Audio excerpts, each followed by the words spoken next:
हर घर तिरंगा अभियान अंतर्गत વિરમગામ રાજકીય રેલવે પોલીસ દ્વારા તિરંગા યાત્રાનું આયોજન કરવામાં આવ્યું હતું। હર ઘર તિરંગા અભિયાનના ભાગરૂપે વિરમગામ રાજકીય રેલવે પોલીસ દ્વારા તિરંગા યાત્રા યોજવામાં આવી હતી। ભારત માતા કી જય અને વંદે માતરમની ગૂંજ સાથે રેલવે સ્ટેશન તેમજ રેલવે કોલોનીમાં યાત્રા ફરી હતી।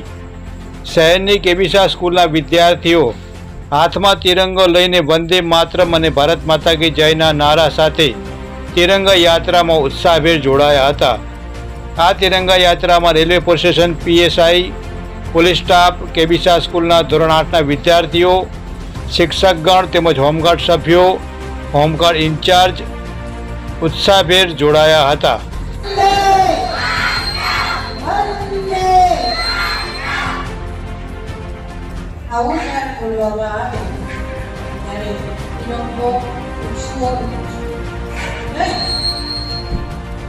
भारत माता